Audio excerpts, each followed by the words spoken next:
अब इस चैप्टर का 6 पॉइंट, लास्ट पॉइंट शुरू करते हैं।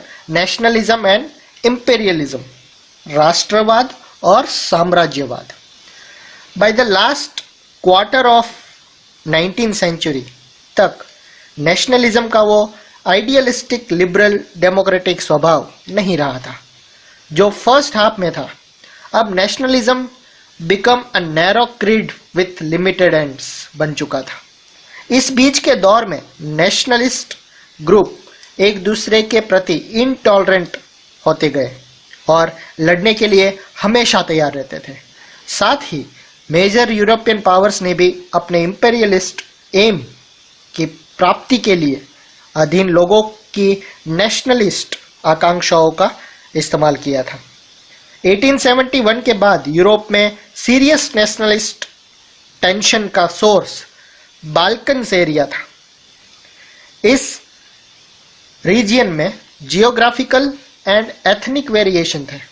इसमें modern day Romania, Bulgaria, Albania, Greece, Macedonia, Croatia, Bosnia, Herzegovina, Slovenia, Serbia और मॉन्टेनिग्रो शामिल थे।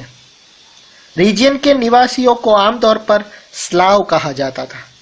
बाल्कन रीजियन का एक बड़ा हिस्सा ऑटोमन एम्पायर के कंट्रोल में था। बाल्कन रीजियन में रोमांटिक नेशनलिज्म के विचारों के फैलने और ऑटोमन एम्पायर के विघटन से सिचुएशन काफ़ी विस्फोटक हो गई थी। 19th सेंचुरी में ऑटोमन एम्पायर ने मॉडर्नाइजेशन और इंटरनल रिफॉर्म्स के जरिए मजबूत बनना चाहा, लेकिन इसमें इसे बहुत कम सफलता मिली। इसके बाद एक उसके अधीन यूरोपियन नेशनलिटीज उसके चंगुल से निकलकर इंडिपेंडेंस डिक्लेयर करने लगी। बाल्कन पीपल ने इंडिपेंडेंस और पॉलिटिकल राइट के अपने दावे को नेशनलिटी का आधार दिया।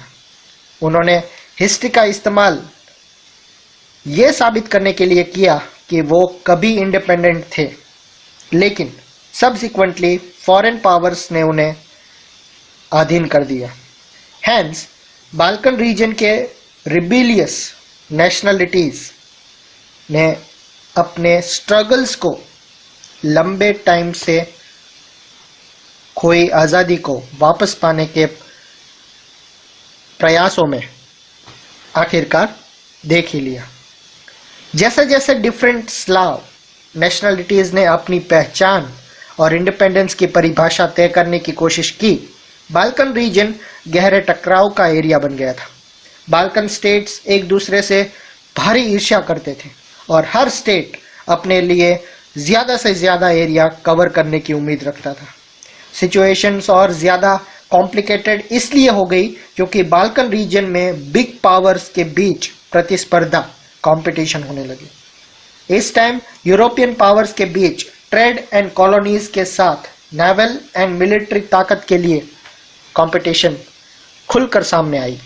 Russia, Germany, England, Austro Hungary की हर ताकत बाल्कन पर अदर पावर की पकड़ को कमजोर करके रीजन में अपने प्रभाव को बढ़ाना चाहती थी। इससे इस इलाके में कई युद्ध, वॉर्स हुए और फाइनली फर्स्ट वर्ल्ड वॉर हुआ। फिगर 20 में आप देख सकते हैं a map celebrating the British empire. सबसे ऊपर एंजल्स फ्रीडम का बैनर पकड़े दिखाई देती है। आगे के भाग में ब्रिटिश नेशन का सिंबल ब्रिटानिया विजयी भाव के साथ ग्लोब के ऊपर बैठा है। कॉलोनीज को शेर, हाथी, फॉरेस्ट एंड प्रिमिटिव पीपल की जरिए रिप्रेजेंट किया गया है। दुनिया पर डोमिनेशन को ब्रिटेन नेशनल प्राइड का सब्जेक्ट बताया गया है।